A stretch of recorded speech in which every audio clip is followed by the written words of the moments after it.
bonsoir à tous. Nous voici à nouveau en direct pour un live sur le renforcement musculaire, voilà, donc qui est le thème du mois que nous avons abordé dans le dernier numéro de Trimax Magazine.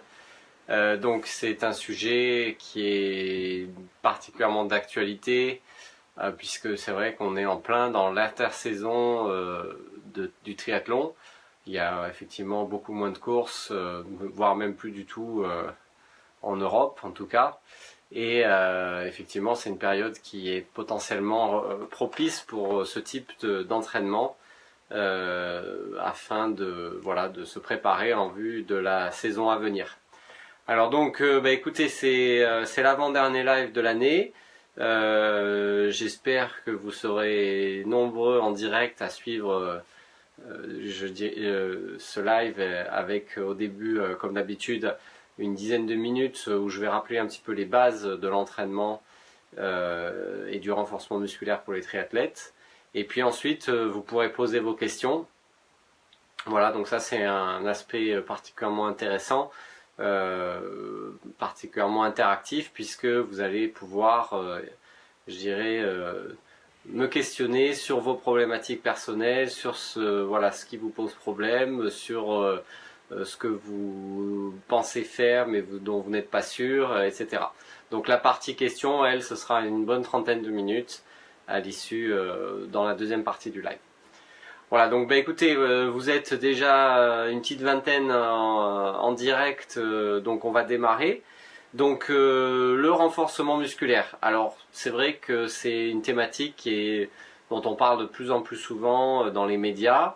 Mais en particulier dans les sports d'endurance. C'est vrai que il y a 15 ou 20 ans, c'était pas forcément très courant pour les athlètes d'endurance, quel que soit leur sport, de faire du renforcement musculaire. Mais néanmoins, c'est quelque chose qui aujourd'hui devient quasiment incontournable.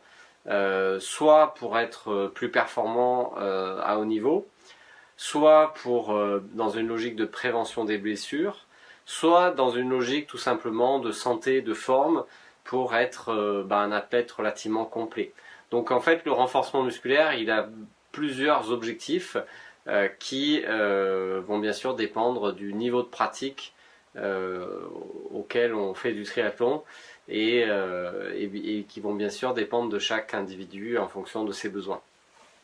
Néanmoins, les trois peuvent être, associés. On peut à la fois faire du renforcement musculaire parce qu'on veut performer au niveau, parce qu'on veut prévenir les blessures et parce qu'on veut aussi rester en forme et être en bonne santé. Alors, qui dit renforcement musculaire, j'aime bien revenir à l'étymologie des mots. Et là, en l'occurrence, qui dit renforcement dit force. Donc la notion de force, je vais m'étendre un petit peu sur cette notion juste après. Et puis bien sûr, le deuxième mot, c'est musculaire, donc ça renvoie aux muscles. Donc l'idée du renforcement musculaire, c'est d'avoir des muscles plus forts, des muscles qui vont permettre de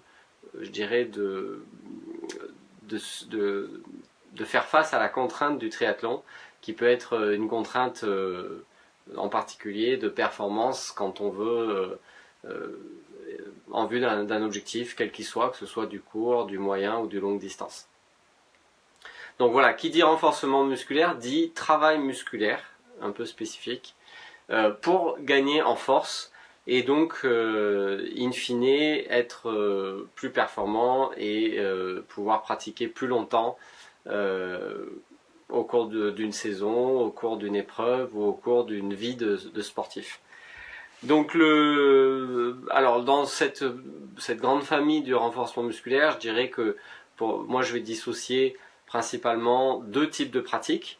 La première qui va renvoyer vers toutes les pratiques et le renforcement musculaire relatif au gainage et donc à la posture, à la tonicité musculaire et à la forme et à la santé en général.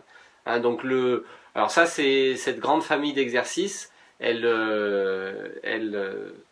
tous les exercices de gainage, elle est potentiellement bénéfique pour pas dire systématiquement bénéfique à tous les athlètes, quel que soit le niveau de pratique, qu'on soit homme, femme, master athlète ou jeune athlète, et qu'on prépare des épreuves courte distance, des épreuves longue distance, voilà, qu'on soit débutant ou confirmé.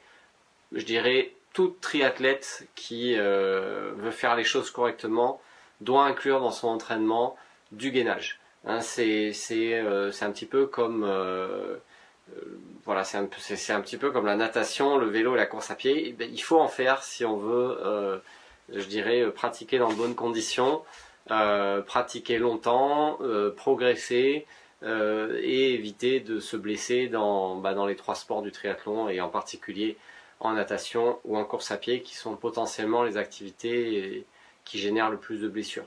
Donc le gainage, c'est tout ce qui va renvoyer à le renforcement du tronc et notamment la ceinture scapulaire, donc tous les muscles de l'épaule et du haut du thorax, la ceinture abdominale, donc toute la partie abdo-lombaire, et bien sûr la ceinture pelvienne, donc tous les muscles du bassin.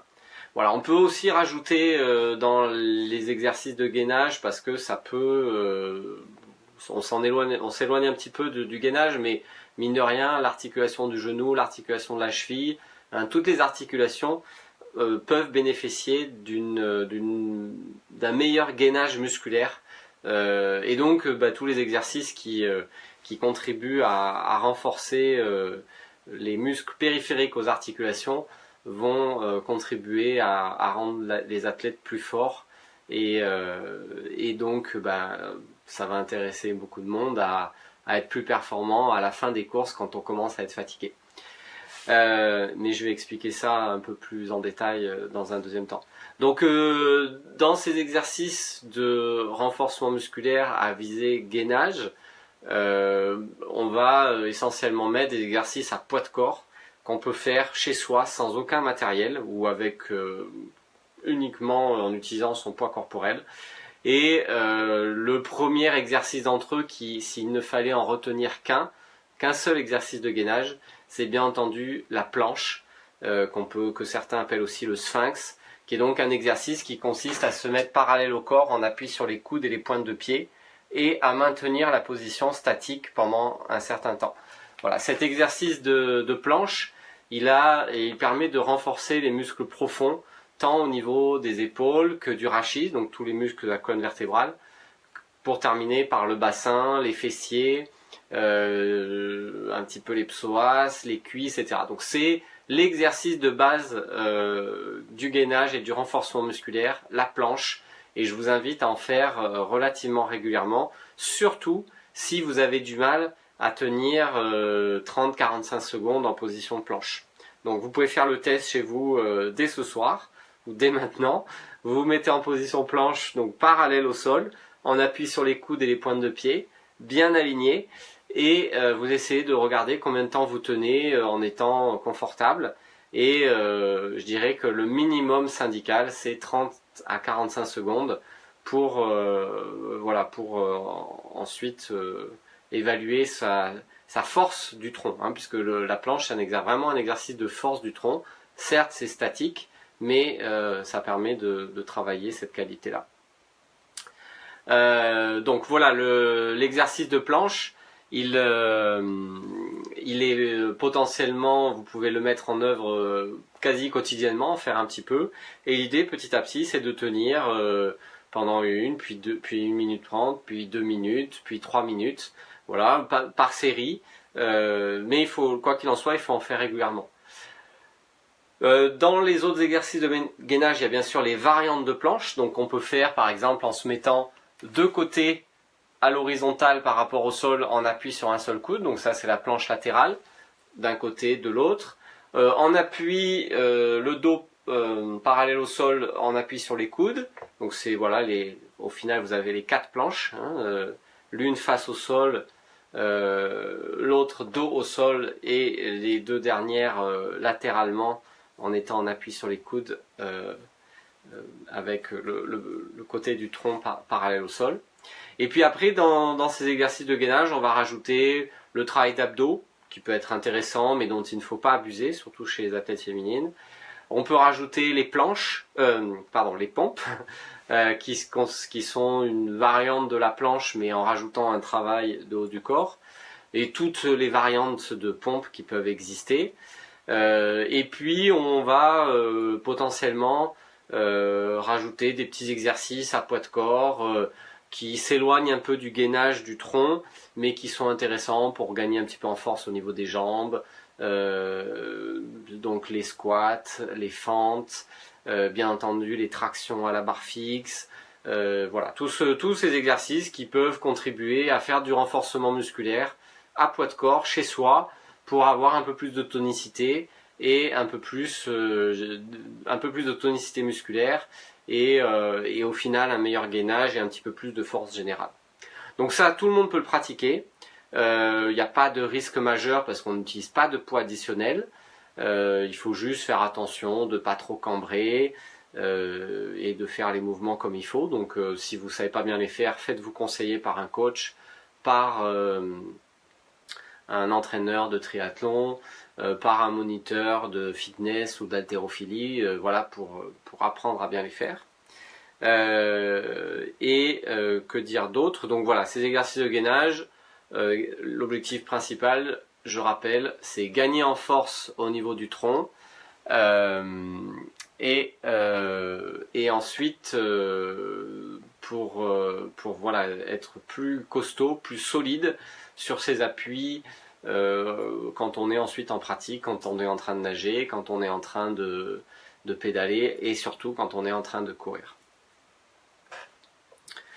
Alors ça, c'était la première catégorie d'exercices de renforcement musculaire, tous les exercices de gainage. Deuxième catégorie, tous les exercices de renforcement musculaire un peu plus poussés, et notamment les exercices qui visent à gagner en force et en puissance. C'est vrai que le triathlon, ça reste un sport d'endurance. Quand on nage, quand on aligne les longueurs, même si on fait des plaquettes, on est sur un registre de force endurance, ou d'endurance de force. Donc on n'est pas à des niveaux d'intensité très élevés. Ou alors si on monte dans les intensités, on est plus sur un registre de puissance que réellement de force et de force maximale. En vélo, c'est un peu pareil, quand on pédale sur un gros braquet, on fait de l'endurance de force et pas réellement de la force maximale. Et en course à pied, là, c'est un peu pareil. Voilà, vous faites de l'endurance de force ou de la puissance selon la vitesse que l'intensité que vous mettez quand vous montez des escaliers, par exemple. Mais quand vous courez sur le plat, vous ne travaillez très peu vos qualités de force. Donc, le triathlète qui veut progresser sur le plan musculaire, qui veut gagner en force musculaire, gagner en force maximale, parce qu'il veut emmener plus de braquets à vélo, parce que il veut être plus solide à la fin d'un triathlon, sur la partie course à pied. Il veut repousser l'apparition de la fatigue. Ça peut aussi concerner le triathlète qui veut gagner un petit peu en aisance dans l'eau, en ayant un peu plus de force au niveau des épaules et des bras. Pour toutes ces raisons-là, c'est intéressant au moment de l'intersaison, là donc maintenant, d'aller un peu en salle et de faire un travail un peu plus poussé de renforcement musculaire. Et je dirais que là, sans vouloir rentrer dans des considérations trop pointues, parce que chaque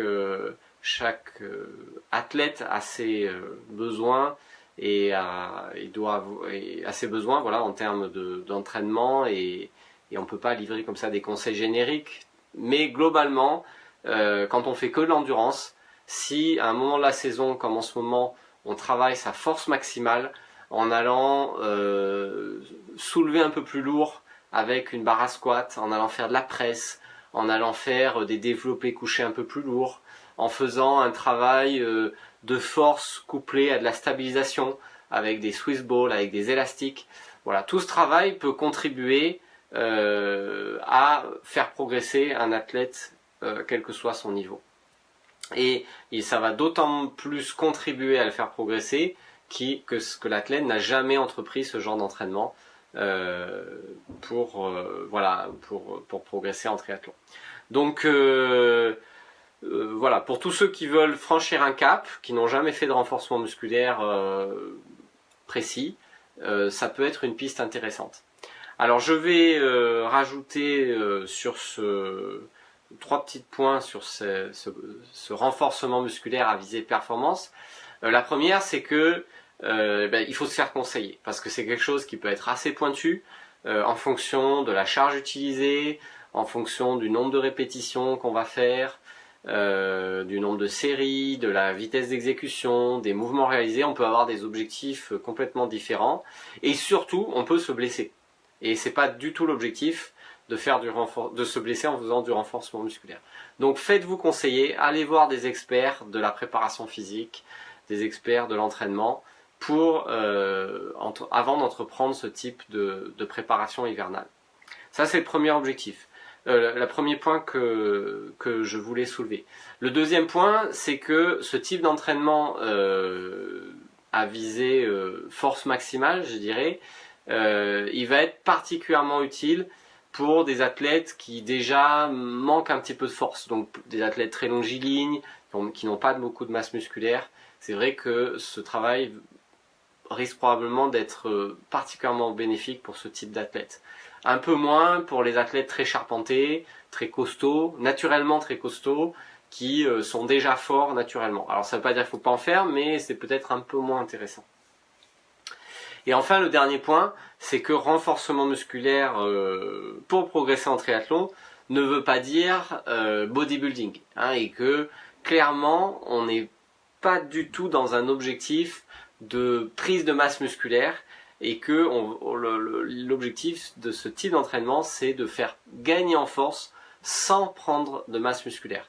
Parce que la prise de masse musculaire, surtout si elle est importante chez certains athlètes, va forcément s'accompagner d'une diminution du rendement, et vous allez tout de suite le voir que si vous êtes plus lourd, vous allez avoir plus de mal à monter les cols à vélo ou à monter les bosses à vélo, et en course à pied vous risquez de dépenser beaucoup plus d'énergie pour courir à une allure donnée. Donc attention à la prise de masse musculaire, attention à pas faire un entraînement à visée hypertrophie, voilà, parce que c'est pas l'objectif numéro 1 de devenir très musclé. L'objectif c'est de devenir fort, mais pas très musclé. Et attention, parce que ça va forcément, j'imagine qu'il va y avoir des questions en ce sens, attention aussi à tous les compléments nutritionnels qui vous promettent monts et merveilles sur la prise de masse, la prise de force, etc. etc. Voilà, gardez du bon sens. Ne vous gavez pas de protéines, même si certaines marques sont très bien. Voilà, on n'est jamais pas forcément toujours sûr de la qualité de ce qu'on ingère. Et donc voilà, attention à cet aspect-là. Voilà, privilégiez l'entraînement, une nutrition saine, équilibrée, adaptée à vos besoins en privilégiant les produits naturels. Voilà, donc pour terminer sur ce petit speech qui aura peut-être été un peu plus long que d'habitude, le renforcement musculaire c'est très intéressant.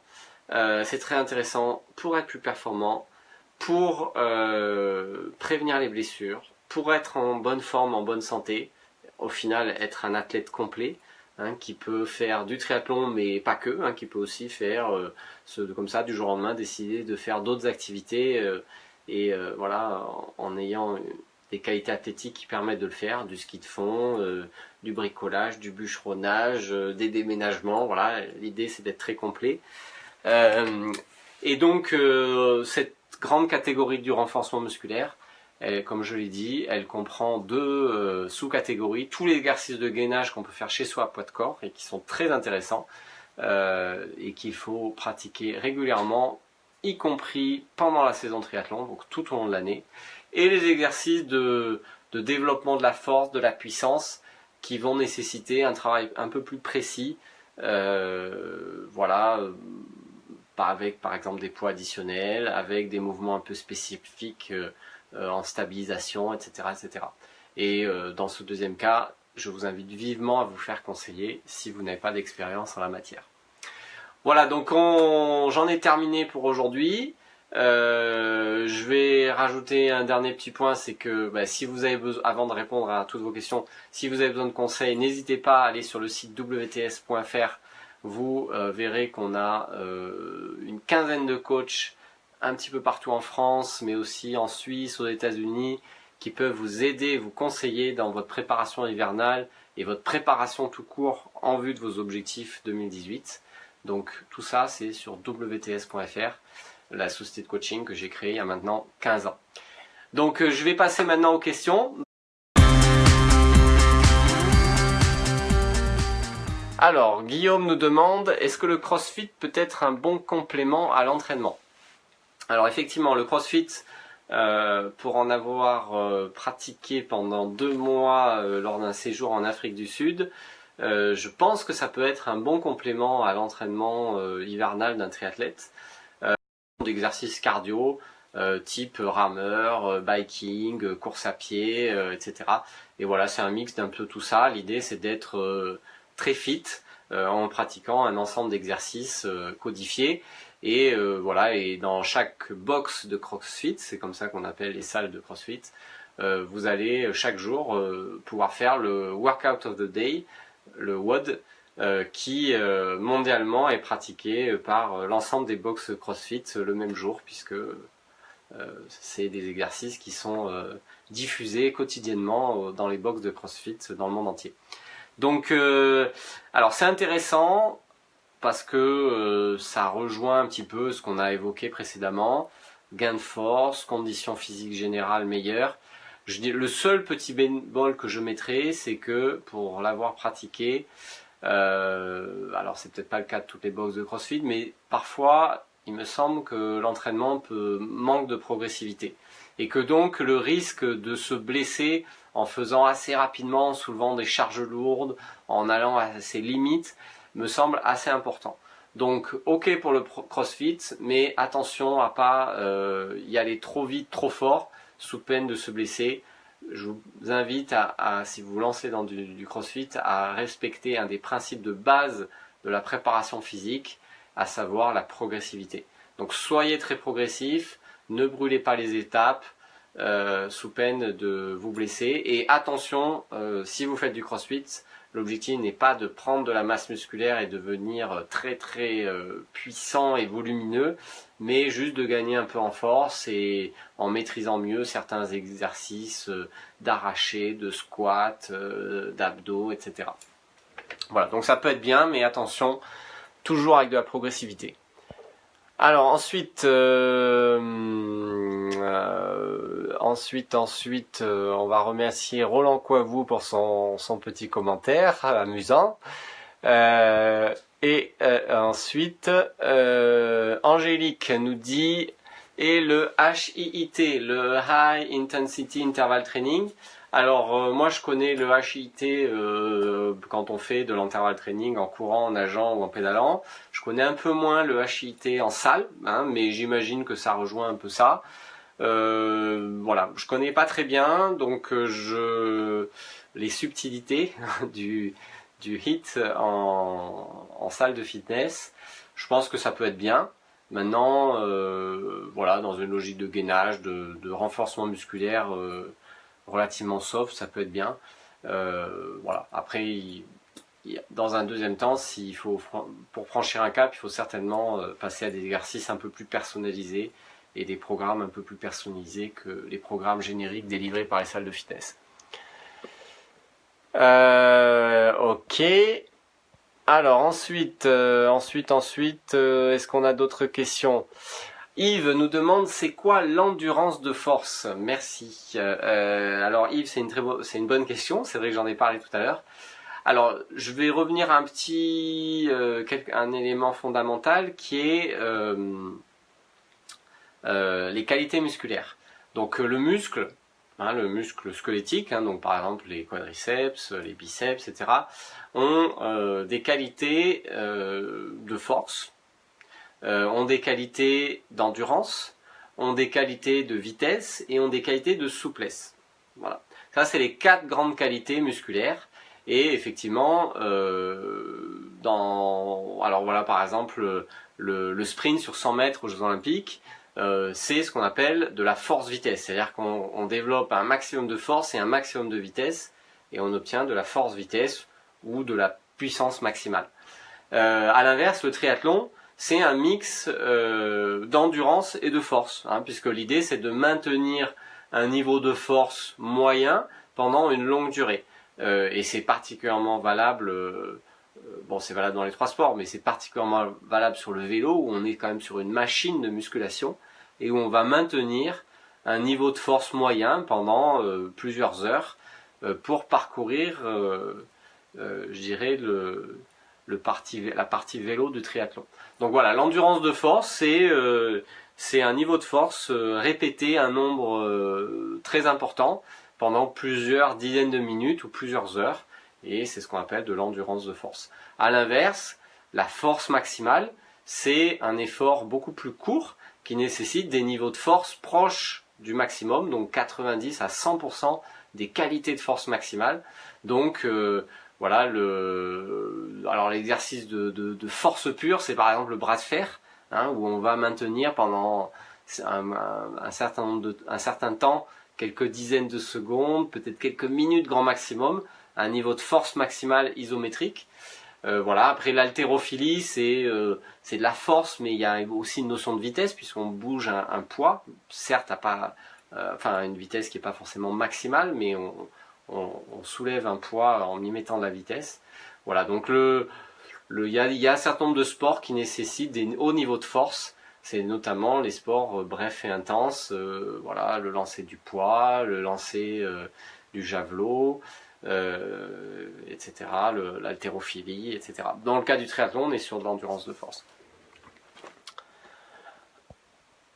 Alors, David nous dit, faut-il privilégier abdos en hyperpression type docteur de Gasquet ou de type crunch? Est-ce que le travail avec élastique en pré-fatigue peut être bénéfique? Alors là, on rentre dans des choses extrêmement techniques. Je suis pas un spécialiste de la méthode de Gasquet pour l'entraînement des abdos. Par contre, ce que je sais, c'est que le travail de type crunch, et en particulier à haute dose, donc le crunch c'est les abdos, hein, voilà, où on raccourcit les muscles abdominaux en faisant des relevés de buste par exemple.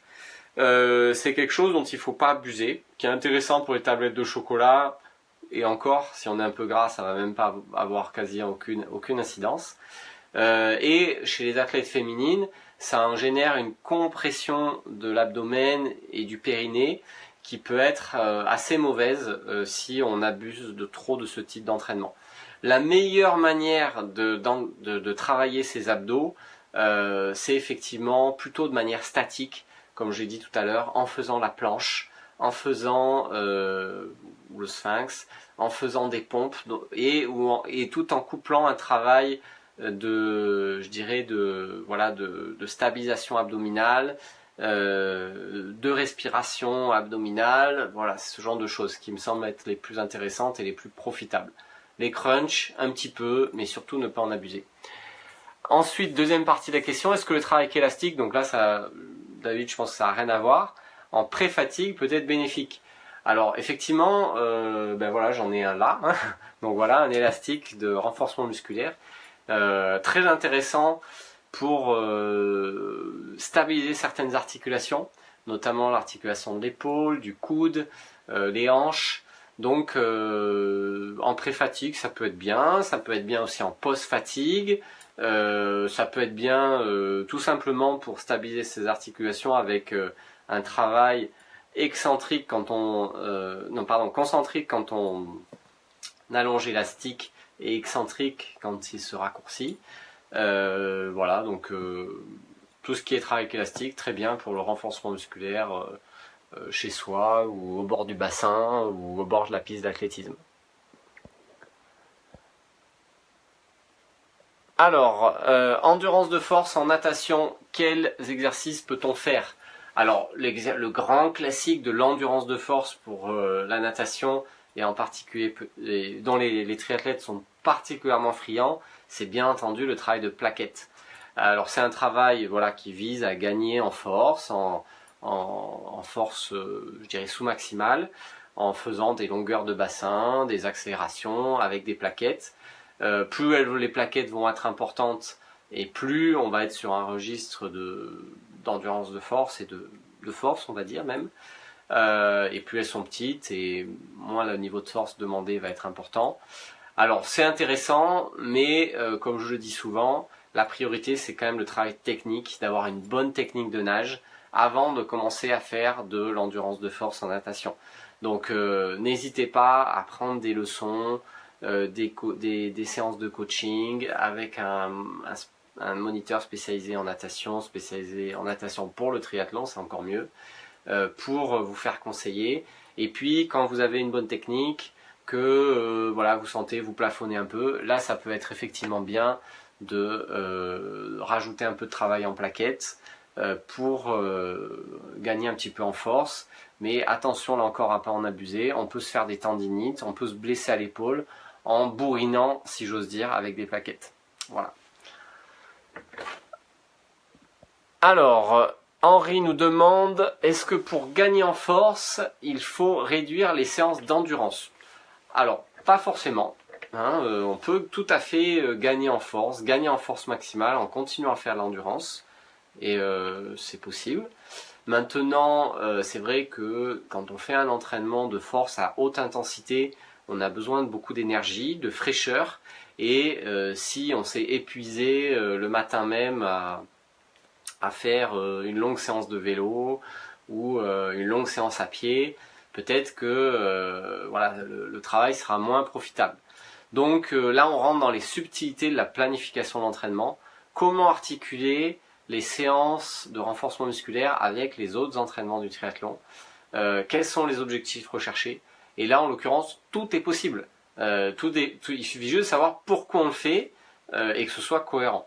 Mais comme pour revenir à la question, on peut tout à fait gagner en force maximale en faisant un entraînement spécifique à haute intensité, donc en travaillant à 90-100% de ses capacités de force maximale, sur des séries courtes mais très lourdes, par exemple à la presse, et là on va gagner très rapidement en force en jouant sur les facteurs nerveux, c'est-à-dire sur la commande nerveuse entre votre cerveau en passant par vos nerfs et jusqu'aux muscles. Donc tout l'influx nerveux par les motoneurones va être optimisé et vous allez gagner en force, recruter plus de fibres musculaires uniquement en jouant sur ces facteurs nerveux sans prendre de masse musculaire.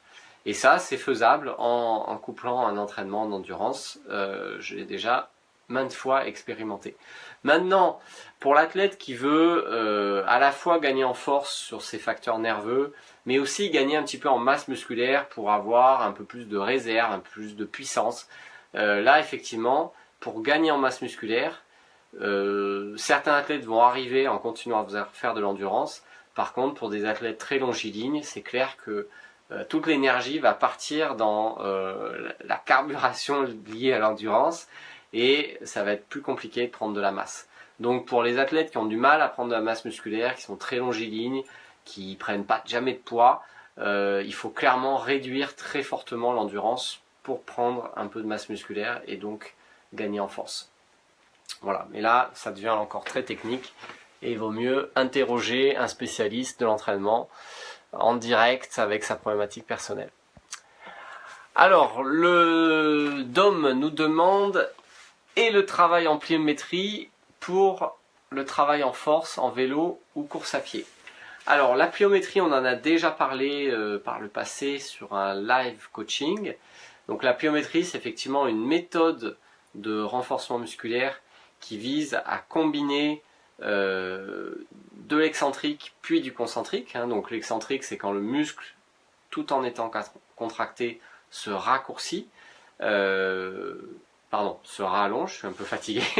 Donc typiquement, voilà, quand vous faites un saut en contrebas, vos cuisses sont contractées et elles s'allongent en même temps. Donc c'est ce qu'on appelle du travail excentrique. Et là, si vous enchaînez tout de suite avec un saut vertical, une détente verticale, vous enchaînez avec une phase concentrique et vous allez sauter très haut. C'est typiquement ce qu'on fait en faisant du basket, un dunk au basket, ou en faisant du saut en longueur, du triple saut. On est en plein dans un travail pliométrique. J'emmagasine de l'énergie dans la phase d'amortissement et je la restitue dans le rebond. Alors ce type de travail, on s'éloigne un peu du renforcement musculaire général. La pliométrie, c'est un travail un peu plus spécifique qui va être particulièrement intéressant pour la course à pied, puisque la course à pied, à chaque foulée, il y a un cycle d'étirement et ensuite de rebond, puisque à chaque foulée, vous amortissez votre poids et vous restituez de l'énergie pour repartir sous la foulée suivante. Et donc, tout travail de type pliométrique peut contribuer à gagner du dynamisme dans la foulée, à gagner de la réactivité, à gagner de la raideur musculaire, pour au final être plus endurant, avoir un meilleur coût énergétique et repousser la fatigue lors d'un triathlon, en particulier à longue distance comme un Ironman. Donc, mais ce travail de pliométrie, je dirais que pour moi, il vient dans un deuxième temps, après avoir fait du renforcement musculaire un peu plus général, à viser force. Voilà. Une fois qu'on a fait du gainage, puis de la force max, on peut se consacrer à un cycle à faire de la pliométrie pour capitalisant sur ce qui a été fait en amont et pour vraiment gagner de la puissance et de la réactivité. Voilà, alors pour le vélo un peu moins parce que le vélo c'est un exercice en chaîne fermée, voilà, et comme on dit, et donc il y a clairement pas de composante pliométrique. Donc pour le vélo, ça me semble moins important, moins fondamental, même si lorsque l'on est en danseuse, il peut y avoir une petite composante pliométrique puisque à chaque coup de pédale, on peut emmagasiner de l'énergie et la restituer en ramenant la pédale dans la phase de remontée. Donc en danseuse, ça peut se réfléchir.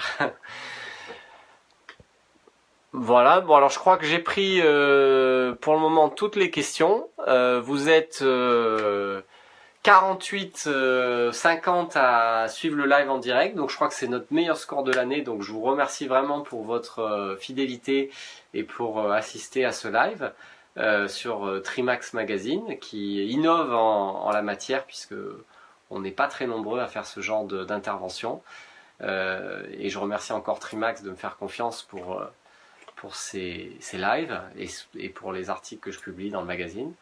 Voilà, donc je vais prendre encore, il est quelle heure il est 19h43, on va prendre encore une ou deux questions et puis ça sera bon.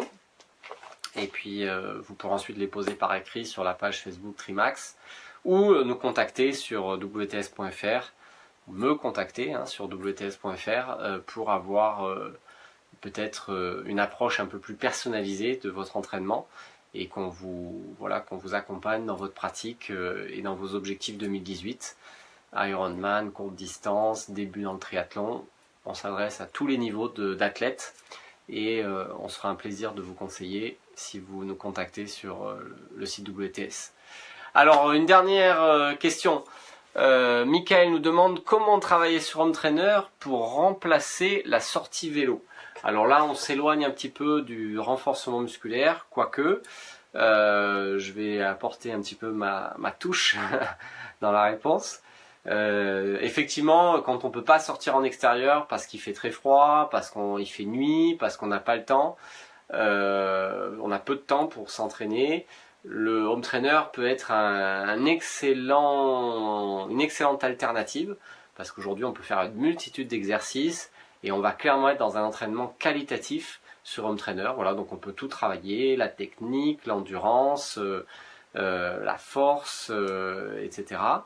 La puissance, la VO2 max. Et d'ailleurs, je vous invite à aller voir sur le site WTS, c'est l'un des articles les plus lus sur notre blog, 11 exercices de home trainer pour progresser en vélo, sur le site WTS.